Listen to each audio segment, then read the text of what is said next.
Hevalên hêja, ev dema û xweş be. Di vê vîdeoyê de ez ê di derbarê dibistana Qînîzmê, Skenderê du Kuloç û kitêbxaneya İskenderiyê de hinek zanînên Kurd raberî wê hêjayan bikim.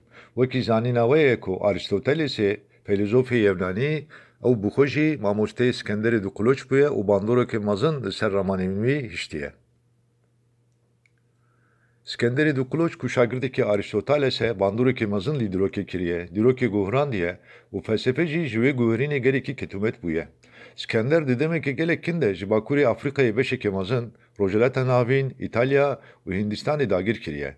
Devletên bajarî yên Yevnanî hilweşiyane û ketine bin serweriya împaratoriya Skenderê du Kuloç û ji heyla çandî ve jî serbixwetiya xwe wenda kirine.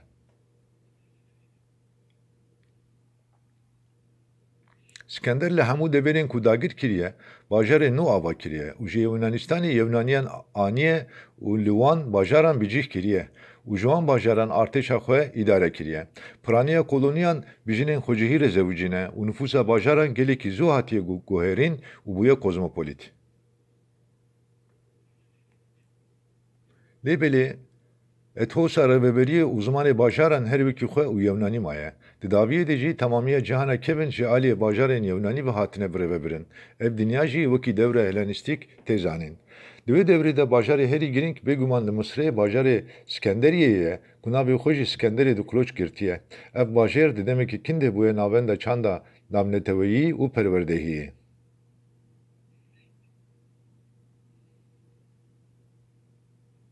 Dîsa me dikare bibêje ku kitêbxaneya Skenderiyeyê yekêm kitêbxaneya navneteweyî ye û di navbera salên berî zayînê du sed û nod û piştî zayînê şeş sed û çil û şeşan de nêzîkî hezar salan xizmeta fêlzof, lêkolêr, ramanwer û xwendewanan kiriye. Her wiha wekî kitêbxaneya herî zengîn û giranbeha a cîhanî jî hatiye dîtin.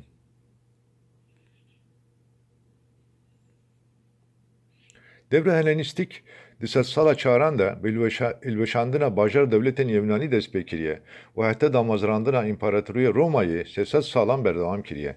Di vê demajoya sê sed salan de çand û medeniyeta Yevnanî li hemû deverên cîhanê belav bûye û komara Romayê jî di rewşekê wiha de hatiye damezrandin.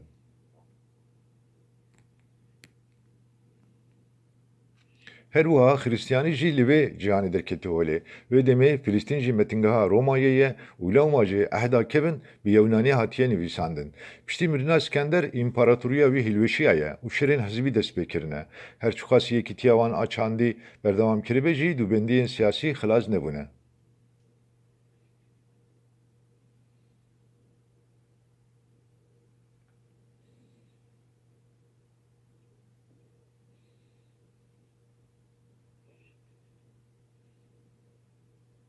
Di vê devrê de çar dibistanên felsefeyî derketine holê ku dengvedana taybetmendên wê devrê ne.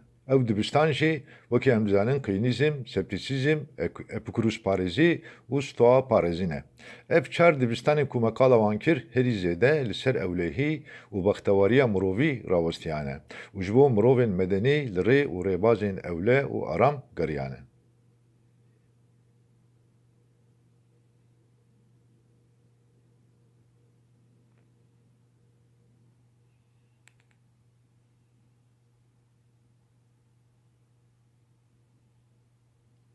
Çare yekêm qînîkî derketine holê û di dema me de jî meriv dikare wan wekî mirovên dijraber yan jî mirovên ne li rê bihesibîne.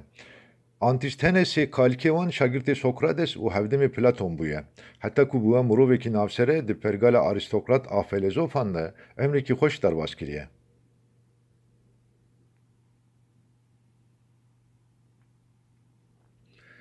Lêbelê piştî mirina Sokrates û hilweşîna bajarê Atînayê di sar bûye û xwe daye alî û jiyanek sade û aram jiyaye. Piştî demekê jî libasên rênçberan li xwe kiriye û di nav xelkê feqîr de geriyaye û gotiye ku ez ne hikûmetê, ne zewacê û ne jî xwîyîtiyê dixwazim.